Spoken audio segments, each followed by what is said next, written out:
able to join us this evening that wanted to be able to hear the questions and answers. And some of those folks did provide questions because they weren't able to be with us in person. But welcome, everybody. Thank you for joining us for this trail conversation. I'm Marcy Mowry, president of the Pennsylvania Parks and Forest Foundation. And we also have Pam Metzger with the foundation. We're happy today to have Peter Jensen from Peter Jensen and Associates with us. Some of you may have met Peter in some of the Sawyer trainings. And Peter is well known for his trail building skills. He's the past president of the Professional Trail Builders Association. And we're working with Peter to establish a few trail trainings that'll occur in late April here in Pennsylvania. So some of the questions and some of your input today will also help to inform those trail trainings. I will ask that if you're not speaking, you try to mute yourself so we don't have background noises. But we thought we would do this as a Q&A as opposed to just a running dialogue from Peter, because we wouldn't really want to make sure that we answer your questions. Should I press plus or? So I would say if you have a question, we'll ask you to raise your hand and we'll try to find your hand in the and then we'll call on you if your name is there. But so Peter, do you just want to say a few words before we get started? A little more in depth about yourself or just a little overview? Sure. So I've been involved with trails for over 45 years now. Wow.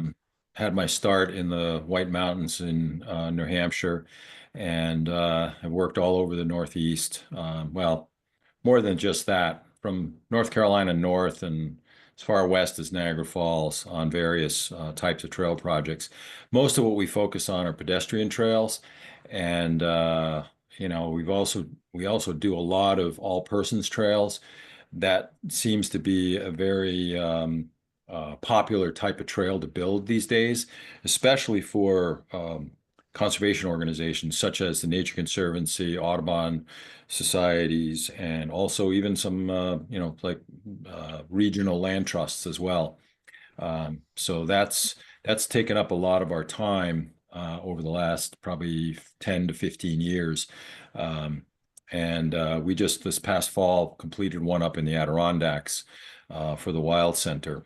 If you've never been to the Wild Center in the Adirondacks, it's a very fun place to go.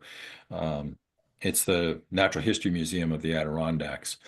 And then, other more sort of traditional projects, we've been working on the old bridle path in the White Mountains at Franconia Notch State Park, rebuilding that section. And it's part of the Franconia Loop, which is inclusive of the Falling Waters Trail, the Franconia Ridge Trail, which is the Appalachian Trail as well, and then a portion of the Greenleaf Trail, and then the old bridle path. And there are thousands of people sometimes on a weekend that hike that loop. And so you can imagine the erosion on that level of use is pretty extreme. But there's a series of relocations that are going to happen there. And one of the key things, and this is some of what I'm getting to here, is what I really wanted to say was has to do with trail sustainability.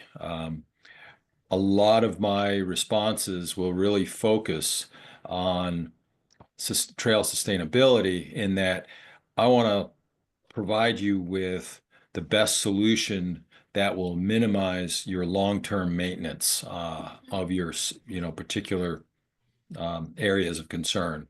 This is one of the things that has been challenging, for agencies and even nonprofits is, having the resources, both financial and people, to actually maintain trails.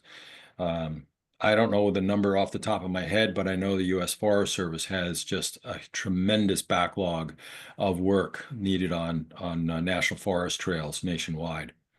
And so, looking at the sustainability piece is really key to helping reduce that that backlog. And I'm sure there's probably something very similar, within Pennsylvania state parks as well. So anyway, Yeah, that's what I wanted to just, start out with is to say that sustainability is, one of the key elements that I'm going to focus on this evening. excellent. Thank you, Peter. And we have, I think, over 11,000 miles of trails in our state parks and state forests. And this is just Mm. a handful of some of the amazing volunteers that are trying to keep those trails open for multiple users. So let's open it up. If you have a question for Peter.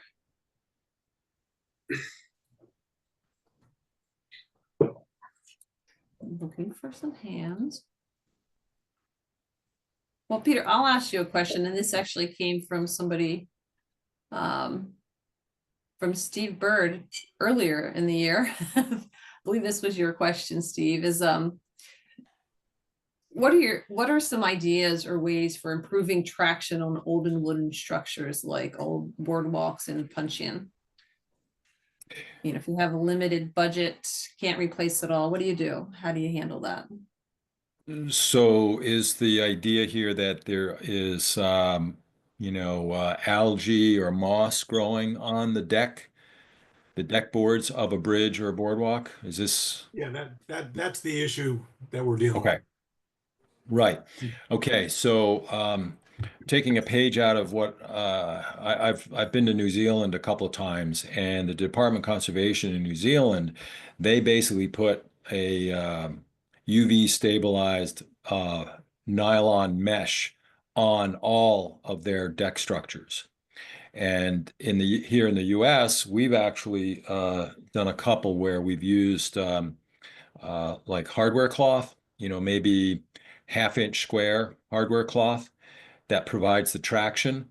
The key to that is how you fasten it, because you really want to wrap it down on the sides and fasten into the sides of the deck boards. Because if it's on the surface and people, get a hold of it with a boot, the lug sole of a boot, it'll probably pull apart sooner than if you can get it wrapped down. It's more work to wrap it around those edges, but I think it's well worth it. Some people have asked me about chicken wire. The thing about chicken wire, though, it's a finer and more open mesh, and so it's prone to catching boots much easier. That's where the hardware cloth, I think, is better. Yeah, I've seen the chicken wire one, and that's my observation is it doesn't last very long. Right, right. Yeah, I mean the hardware cloth is typically galvanized, and it's also typically more rugged than chicken wire. Okay. So Yeah. that's what I would suggest trying. Okay. Appreciate that. So that's one option. Depending on the scenario, where the deck is, do you have situations where you have curbing on the sides or guardrail or? A couple of the bridge decks do have some curbing and handrails, but a large Uh-huh. number of the things that I'm really concerned about are just flat boardwalks, no curbing, no handrail, anything like that. Okay. Yeah. Yeah. Well, I think you'll find, the um, hardware cloth would be a viable option. So obviously, I mean, you can purchase hardware cloth in, pretty sizable rolls, like 50 feet. They're probably special order. It's tough to find, rolls that large just in Yeah. stock because of the cost, but and you should be able to get it, in 3 or 4 foot wide lengths. So if you're trying, of course, a lot of these structures also have, curves or angles to them. So you're going to have to, you know, uh, join them in a fashion. And that's where you really want to think about how you want to do that, and putting some sort of like a metal threshold, like, you'd have, for example, in a house between, say, a hardware floor and vinyl flooring. Yeah. They're quite thin, and so you could actually apply that. It would get tacked to the deck, over the um, hardware Over, cloth. Yeah, junctions. over the edge of the hardware cloth. Yeah. Right, exactly. So you do that at the beginning where they meet, on a turn or whatever, and then of course at the other end. Okay. Because that's where, people will catch it with their boots or Sure. shoes, you know. Steve, do you have any follow-up questions relating to that? No. Well, actually, now that I'm thinking about actual installation, do you have any recommendation on what sort of fastener to use? I know you said hook it on the Sure. sides, so Yeah, it's not up where they're going to step on it, but any particular. right. So what what you can do is if there's no curbing, obviously curbing makes it more problematic. But let's say no curbing, no guardrail, and you could take and start out with a vertical installation on one side, just hold the wire up vertically, and then staple into the side, into the end grain of the decking. I'm assuming the decking is probably what, inch and a half or so. Yeah, yeah, standard Um, lumber. yeah, okay. And then just um, have I don't know, probably probably 3 to 4 foot long piece of like 2x4 or 2x6, and use it and push to bend it to form it on the edge, and then get it across, and then bend it down on the far side and staple it. If you have access to like one of the battery staplers, you know, um, I know DeWalt makes them, Milwaukee makes them. I'm Yep. sure Makita makes them as well. And then you can install some pretty sizable staples to hold this, and they can be fairly wide, up to I think about 3/4 of an inch wide. So that would give you the, good holding power, as opposed to, you could also just use fence staples, with a hammer Yeah, and tack them in that way. a little slower, but it would work. Right, exactly. Yeah, yeah, Uh, Thanks. yeah. You're welcome. Thank you. I haven't seen any hands pop up, so I'll go with another question that was emailed. This one's rather long. So it says, managing treadways where a tangle of tree roots are exposed and crossing the trail, creating a long stretch of nonstop trip hazards. Not just a single route to step over, but lots of them, possibly for dozens of yards or longer down the trail. Park staff sometimes handle this by putting down a thick layer of limestone rocks, then gravel to fill the gaps between the roots, then top with a thick layer of wood chips. Is this bad for the trees? Is there another approach that could be taken? Okay, this is pretty classic. We have faced this on a number of projects where, there's just this mass of especially white pine roots. On the type of soil, where the roots are hanging towards the surface.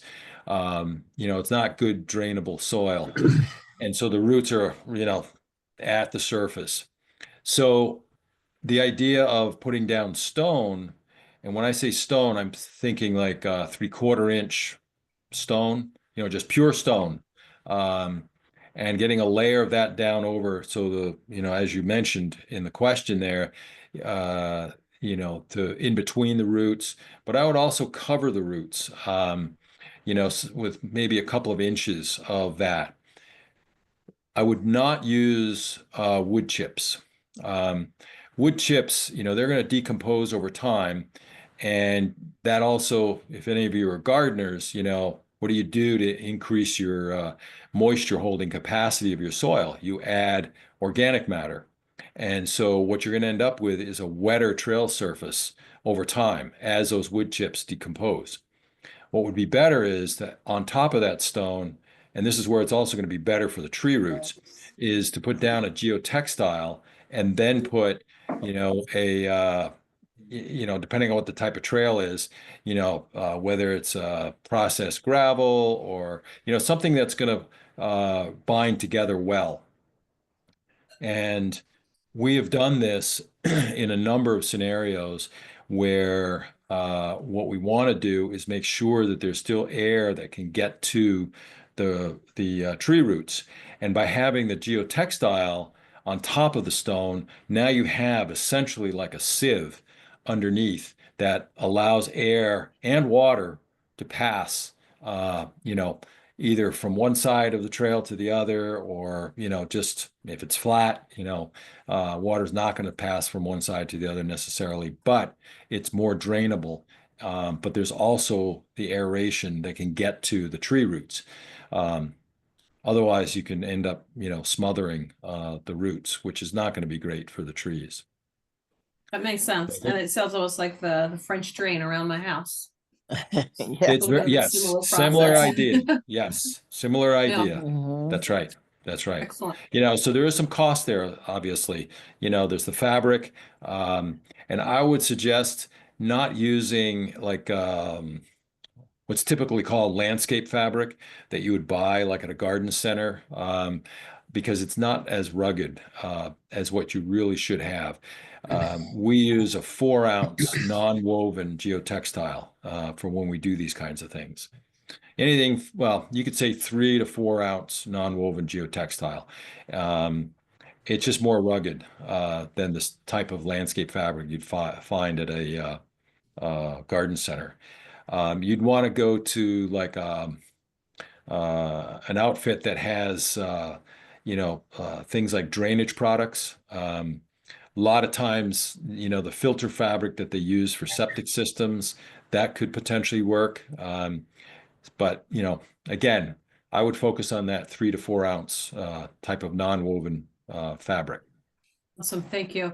And just, for folks in the webinar, Pam is putting things into the chat box, like links to some of the products that Peter is mentioning, so that it might help you. So keep an eye on the chat box and download things, because they'll disappear once we end. Al, I'm gonna call on you, and then I see Matt Perry has his hand as well. So Al. Thanks, Peter. Just to follow up from the original discussion on reducing the slipperiness, we have that problem. And we ride horses in where there's some wooden deck bridges, and they can become pretty slippery. Especially if we had a period of rain and so forth. And it's one thing for a person to fall, but you really don't want to be on a horse that falls. So, yeah. Is it possible? I mean, is it practical to paint like a non-skid? Almost like paint with sand mixed into it, at least on part of the decking where you could cross. Yeah, that's a viable idea. I think what you want to do though is research, what the requirements are on the paint, and is this deck pressure treated, or is it something else? Like black locust or white oak, or because I would imagine that you're going to want to get rid of that slipperiness, the algae or moss that's growing on it. So what you might be required to do is actually pressure wash it first, and let it dry before you paint it. So I would check and see what the requirements are for the the type of sand paint that you're using. They're talking about using that paint like we had on our deck. Al, did you have a follow-up to that then? No, that's great. Thank you, Peter. That's helpful. Good. Great. Thank you, Al. Matthew. Yes, I have 2 questions. Recently, kind of follow up from the last question before I get to my 2 questions. I was recently in Iceland and walking through some of the waterfalls. They use some kind of a compound that on top of their steps that literally when you step on it, you get immediate traction. And I don't know what it was, but it's fantastic. So, if everybody ever runs into that, figures out what that is, it was good stuff. Yeah, like literally you're underwater and you're walking down steps, you get traction. That good. Yeah. Huh, that's interesting. I mean, that's, it's possible that they have some sort of a, sand type paint that they apply.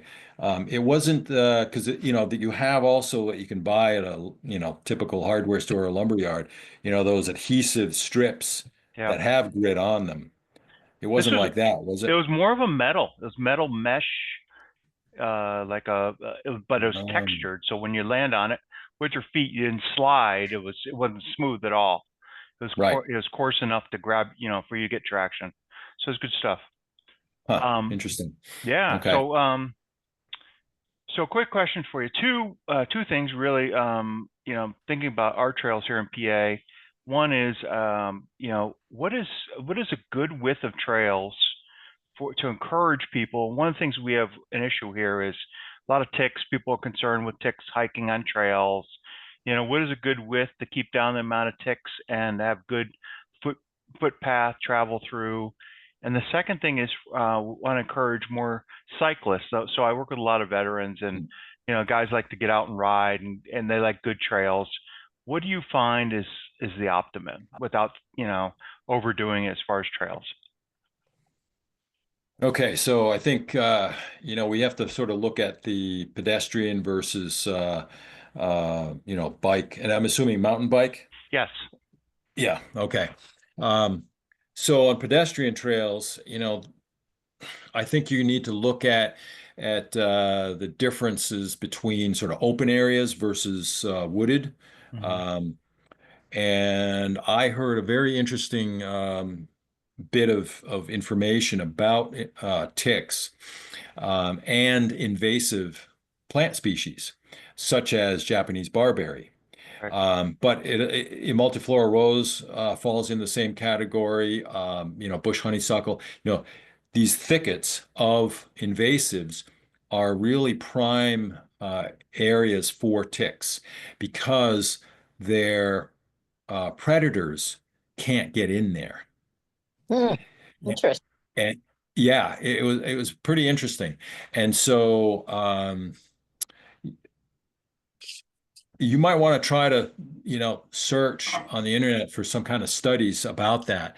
But that makes me think about, okay, so lots of trails have invasives along the trails. And, you know, a lot of us or a lot of the organizations and even trail builders, you know, one of my favorite things is to put a, you know, flag a new trail right through a thicket of invasives so we can get rid of them. And so, you know, that's a consideration. So identifying the invasives along a trail, that'd be number one. Number two is then get rid of those invasives because that's going to help on the, you know, the tick population in that particular section of trail. Um, if you're in an open area, you know, with grass and you know, whether or not you can actually mow you know, a swath on either side of the treadway, you know, mow either with walk behind, you know, like some sort of a brush um, sort of walk behind brush hog type of mower, or if you've got to use essentially a weed whacker. I would say that think about how tall that vegetation is, and after a rain, how far does it droop into that space that is Sure. the treadwell? Sure. Is there And an then, ideal for ticks? Is there an ideal height? Like you keep your grass down. I mean, you know, we're talking about, you know, Pennsylvania, we have a lot of acidic forest. So if we get sunlight in a particular area, we're going to get some grass, but it's pretty good as far as not getting a lot of high grass in the woods. But, you know, uh-huh, you get into the fields and stuff, that's where you pick up the ticks, or by the water. right, That's where we get a lot of ticks. uh-huh, But yeah, like, so the mountains and stuff, you know, with between the laurel and the oaks and, you know, all the acidity, we're pretty good there. It's just maintaining the rest of the trails. Hmm. yeah, yeah. So I think, you know, again, you know, think about how high the, you know, that vegetation is. And, you know, if your treadway is, say, 3 feet wide and the stuff grows up, you know, to 18 inches, it's very possible on both sides. It's very possible that, you know, after a rain, that stuff is, you know, fallen in towards the center of the trail and Sure, almost blocking the trail. So sure. then I would think about clearing out 18 inches on either side, All you right. know, of that. So, you know, it's kind of I don't think that there's a hard and fast number to use, but really looking at the vegetation, you know, so it's a really um, I guess I could say a case by case, you know, decision on how far back you actually remove that.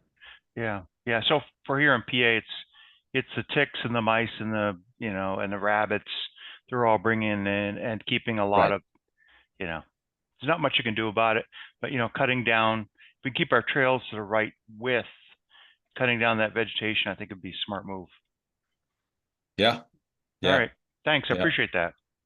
Yeah. Just one other thing about that I want to mention is, you know, for example, if I'm laying out a new trail, you know, and there's an opening, I will tend to actually skirt that opening and keep the trail in the woodland, but you actually can see out into the opening. And it's a more, well, two things. One is it's less impactful to wildlife, particularly birds that inhabit a clearing like that. And there's a greater opportunity for seeing wildlife from the trail because think of it as almost like you're in a blind, but you're looking out into that clearing. And that also gets at, you know, the whole tick issue, you know, in an opening like that. So to understand, you're saying keep your trailhead wider so that you can see into the trail, give it more opening. That way it's better access, or the other way Not around. your trailhead, not your trailhead. It's really, you know, as I said, it's when I'm creating a new trail, flagging a new trail, right? So that you're in the woods, just inside the edge of the woods, and then you don't have to deal with that vegetation. So there's another sort of level of sustainability there in the sense that you're going to minimize the amount of maintenance that you're going to have to deal with on that annual, you know, herbaceous growth. Okay. All right, good call. Thanks. Appreciate it. Thank you, You're Peter, welcome. and thank you, Matthew. And I've heard that study too in terms of the invasive species, and maybe we can find it and get it out to people so that you can read it as well. James's hand is up next, and then I saw that there were some questions being posted into the chat, so we'll have Jim Huger go next, and then we'll look at the chat. So, Jim, are you? Yeah, I'm here. Good evening. I appreciate your focus on sustainability, as it is mine as well. We have a lot of trails that are in flat areas, particularly along a lake at Gifford Pinchot State Park. And we have been installing some of the sausages or mattresses, and I think the DCNR calls them lenses, but they're clear gravel wrapped in geotextile fabric that allows that water to try to move underneath the trail. We've had some in place now for 4 years, and they seem to be pretty effective. Have you used any of these, and are they long-term effective? And should we continue to do that, or do you have some other suggestions? So, okay. So, the short answer is yes, we have done that. Where you know, it's flatter area, is it actually wetland, or is it just flat, and then when it rains, the water just builds up on the surface? I'm not going to get into whether it's truly a wetland by true definition, Okay. but Yeah. It primarily is in the springtime, and we're getting runoff from the higher areas, and it hits that flat area right before it runs into the lake, or runs, you know, gets to drop off if it's not right adjacent to the lake. On occasion, when the lake's real high, some of these trails, it will go up over the trail, but that I'm not trying to solve that. That's a couple of days a year. But it's that other effect where now the trail's 20 feet wide because everybody keeps, you know, trying to find another route around, and it's just actually making it even worse once you get into that organic material. Right, exactly. Yeah, so elevating, what you're really doing is you're creating what we call a turnpike, where you're building up, you know, essentially a prism for people to walk on. That's the treadway. And what are you placing on top of the geotextile? We're putting on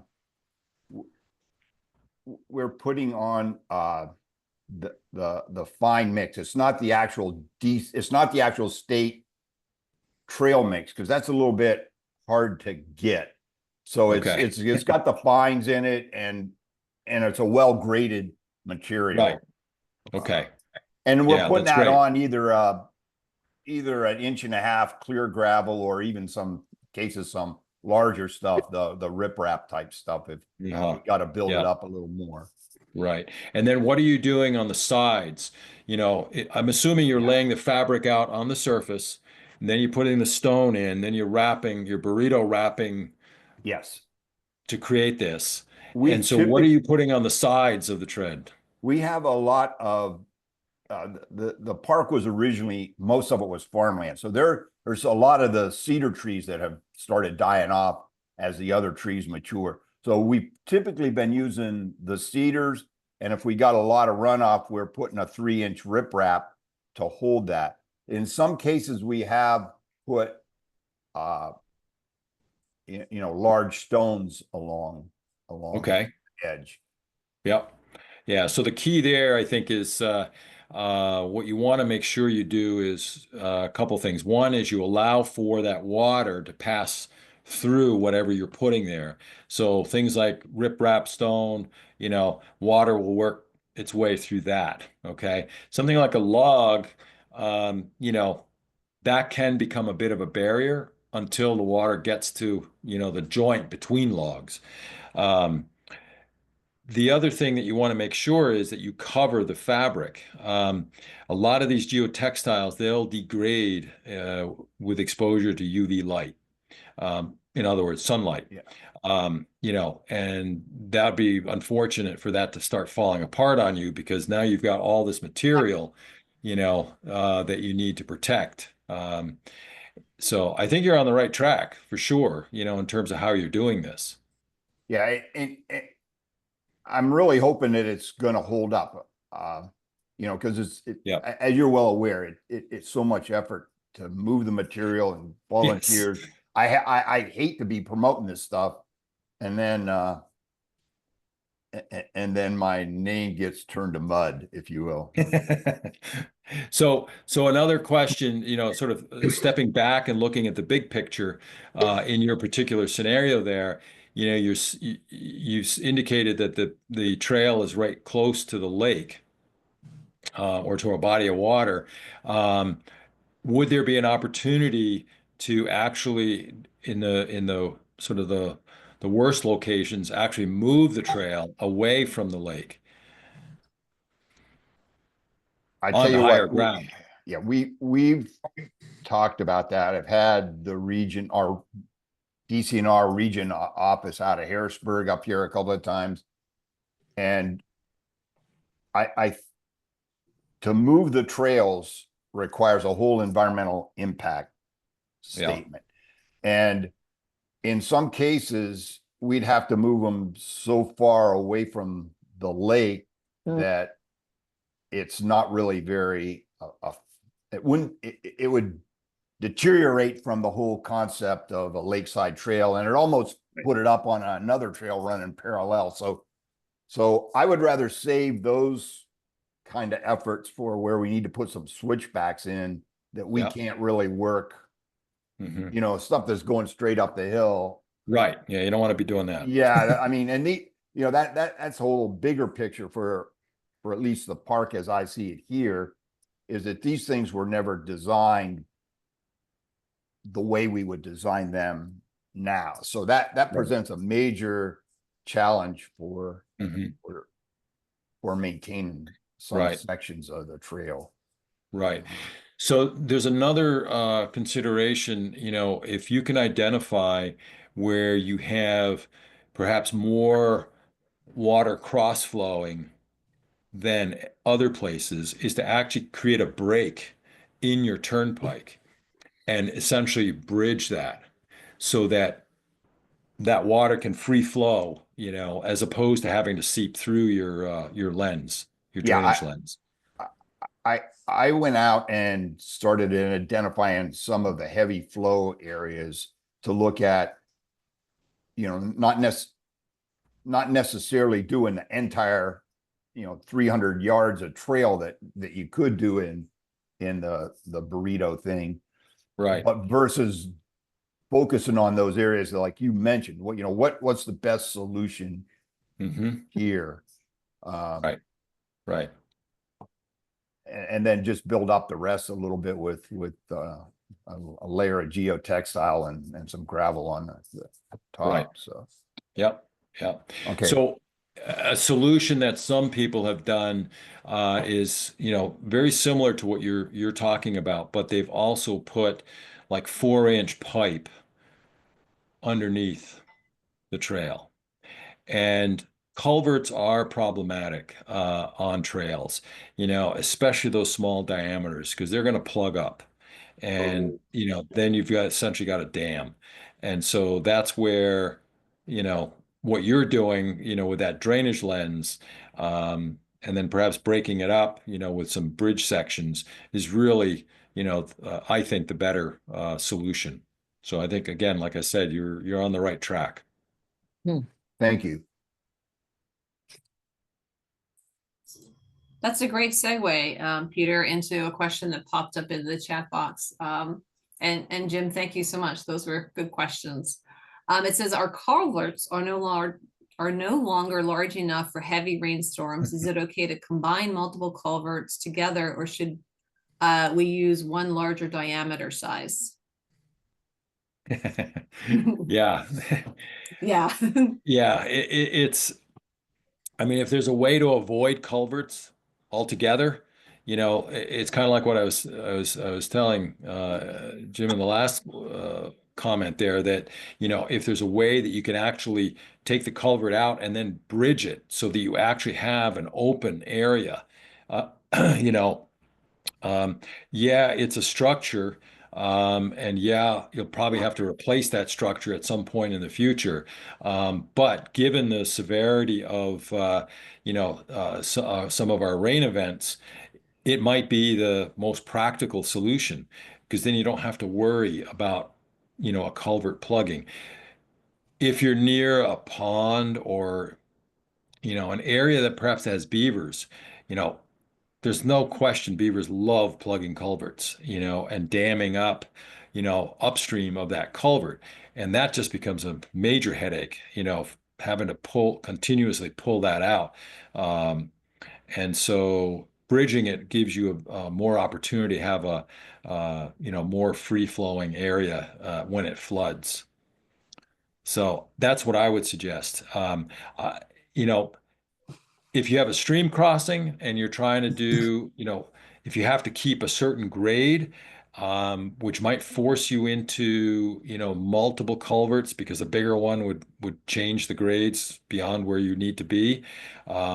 I would then be looking at a bridge instead. Thank you, Peter. Another question that popped in was, and I think it kind of relates to what Matthew was asking, it was, is there a preferred width of a woodland trail? Okay. So I think the minimum would be, say, for example, like the Appalachian Trail. I mean, the design standard there is 18 inches. However, you really need to look at the level of use on a trail. If you make a trail too narrow and it's going to a popular destination, that trail is going to get wider and wider over time, with a higher level of use. I'll go back to what I talked about at the beginning, this project we're working on in Franconia Notch State Park in New Hampshire. We're taking a typical hiking trail that has been widened by the level of use, probably to about 4, even 5 feet. In some places, it's 8 feet wide. And we're rebuilding it to 5 to 6 feet wide, purposely building it that way. 10 years ago, I designed a section of the AT over Bear Mountain State Park in New York. And we purposely made that 5 feet wide, and the entire trail was built that way. Lots and lots of stone steps. I mean, it was a very long project, expensive time-wise and cost-wise. But because the trail was being, just inundated by people, it's half an hour north of New York City. there was one section of trail I measured that was 40 feet wide on the existing trail. And so that's what's important, is considering the level of use. And I'll tell you, you build it, they will come. So always think about that possibility of having to expand your treadway, because with too much use, you get that resource damage, tread widening. Somebody earlier mentioned, in wet areas, people want to walk around, stuff like that. The puddles get wider and wider, things like that. So that's where it's so important to think about, the level of use, not only level of use, but obviously also type of use. So I think there was a second part of that question. No, that was it. And that Oh, was, that was that it? was, Okay. yeah, that was very helpful. So, taking Okay. into account the level of use, and it also sounds like if you're putting it in and maybe trying to look ahead a little bit, if you need to widen it, do you have the ability to widen it to accommodate? Right. And just to follow up, if it's a trail that goes to a popular, destination, whether it's a waterfall, a vista, whatever it might be, a lot of people, there's more and more people using trails now in the outdoors. And there's a larger percentage of the hikers that like to walk side by side for conversational purposes, right? And so there's that aspect of it too. So, Yes, good point. Jim had mentioned that there is a DCNR non-motorized trail guide that has info in it, and we do have copies of those in the office that, there can be a copy to your chapter if you don't already have one. You just need to let us know. Scrolling down here. Do you have any tips on keeping back invasive plants like multiflora rose? oh boy. Yeah, that's a never-ending battle. It doesn't matter which invasive it is, but I think if it's possible, cut it back, but don't cut it all the way to the ground, and then try to remove the root systems. Try to cut it out. The Nature Conservancy, they're pretty well, down the road of using herbicides for treating invasives. So obviously that requires an applicator's license and all of that. But mechanically pulling it, that's probably I don't know, the simplest way, without having to get into the regulatory side of things. The one thing that you have to be careful with, because I'm working on a project right now in Vermont at a state historic site, and they have invasives there, but it's an archaeologically rich site, and so there's no ground disturbance allowed. So, so they can just cut it. And, our recommendation is, well, work with a group like the Nature Conservancy to actually apply an herbicide if you really want to get rid of those invasives. Thank you, Peter. And that brings up a very good point, that if you're looking at invasive removal, do make sure you're communicating with your park manager, your park maintenance staff, your district forester, to have a long range plan, because you don't know if you're in an area that has any archaeological significance. It also, what's the plan once you remove it? Because sometimes when you remove something, other things come into its place. So make sure that you have that good communication with your management at your park or your forest where you're working. Can I add one more thing there? Just thinking Sure. about this, it may be a little bit of a sore subject to bring up in a way, but given the current situation in California, but prescribed burning perhaps might be a way to deal with some of the invasives, and of course that's the state would be involved in that for sure. Correct. But it is another option. Yes. Thank you. So we had a question here that sometimes trails need remediation to reduce wetness, but there might not be the funding resources to buy all of the materials. Are there any cost-effective ways to address some of those issues if you don't have a large budget? Okay, so I would want to ask the question, what's the position of that trail on the landscape? I'm going to make the assumption that you can't move the trail, but is it on flat ground or is it on a hillside? Right? So that'd be the first thing. If it's on flat ground, and it's moist, wet, seepy perhaps,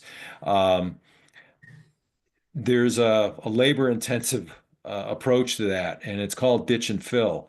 It's an older technique where you basically create, you dig a ditch on the uphill side of the treadway, and then that excavated material goes onto what would be the trail. And so what you're doing is you're creating a space or a place for the water to collect and flow, hopefully slowly.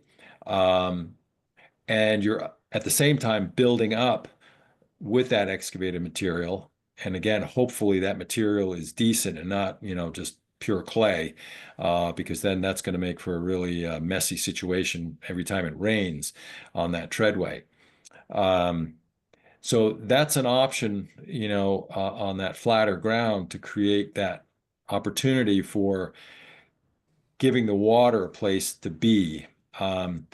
Once that water starts to flow, you also are going to need to figure out, okay, how do we get it across the trail?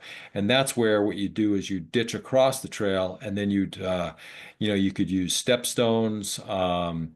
If you don't have stone, maybe a simple little, 4-foot long bridge, which would be very, inexpensive to construct, just to allow the water to pass from the uphill side to the downhill side. And on a slope, you could do something similar. I recall, again, hiking in New Zealand, a lot of their trails down there are essentially built similar to roads. They would ditch on the uphill side, and, they do a bench cut, for example, but then they'd also install a collector ditch on that uphill side, and then, get that water across the trail. The other thing is that when you look at a trail like this, from a layout standpoint, how sustainable is it? Do you have reversing grades? And if you do, then you can utilize those reversing grades as places, at the low point is where you drain the water across, and then you ditch up towards the high point, and then perhaps not ditch for a while until you start going down the other side. So it's a kind of thing where you got to look at the terrain.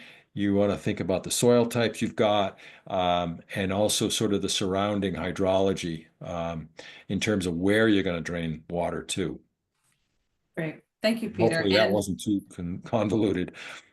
No, I could visualize it. And I think that it's important for the volunteers to remember, if you're thinking about doing anything as you just described, it's really important to have that communication again with the management. And in some cases, water management is a little bit different when you're functioning in a forest, a state forest versus a state park.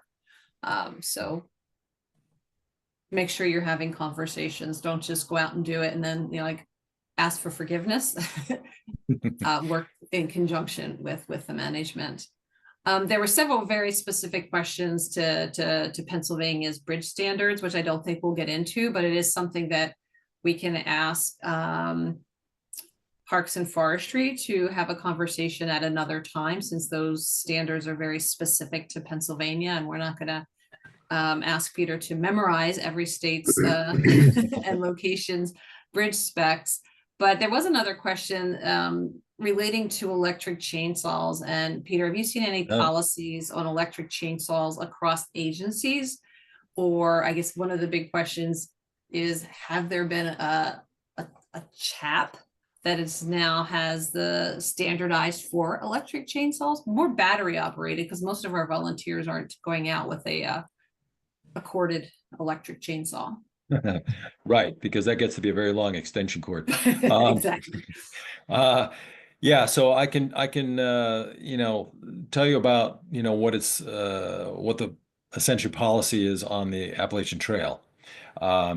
So a number of years ago, the U.S. Forest Service did not allow the battery chainsaws, but they do now. Okay, but an ATC, Appalachian Trail Conservancy, their policy statement is that if a volunteer wants to use a battery chainsaw, they are encouraged to use the competition chaps. They have 9 layers of protection in them. The standard ones are 6 layers of cut resistant material.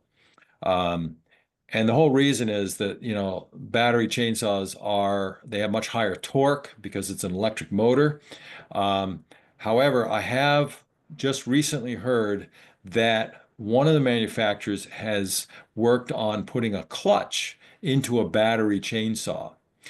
And I need to find out more information about that. I don't have anything on it right now. But by installing a clutch in a chainsaw, that means, like a gas chainsaw, gas powered chainsaw, that means that it could stop once it encounters that cut resistant material in a chap. So I think the manufacturers are realizing that they're trying to figure out how to best do this in a way that really helps to mitigate this chap issue. So that's the best I can do on that one at the moment. Excellent. And I will say that right now, both park volunteers and forestry volunteers, you are not to be using electric chainsaws. They're not permitted in state parks and state forests. And in part, the big reason being that the chap and not having a rated is what I'm thinking of, as a chap that has the seal of approval for stopping an electric chainsaw. So your safety is of utmost importance. Right. Sure. Can I ask a question about that, Marcy? So I have also heard of a number of trail volunteers who are using, like a Sawzall with a big pruning blade in it. It's not a chainsaw, but it's battery. But just throwing it out there that's an option potentially as an alternative to a battery chainsaw. If somebody wants to use something like that, I don't know, that's something you need to consider and discuss. I think we'd have to check with that as well, because Right. we would fall under the DCNR guidelines for that. Right. But Right. thank you. I did make a note of that. I also made a note Okay. of the competition chaps. Right. Another question posed in the chat is, do you have any recommendation on the best equipment for moving gravel into locations where full-sized or UTVs can't navigate? How do you get that Okay. material on that little trail? All right. So we have, and what we use, like, for example, if we're doing a trail that's, maybe 30 inches, 36 inches wide, we use track wheelbarrows. Okay. Years ago, when I was first getting into some of the mechanized construction, it was Vermont Country Home Products at the time.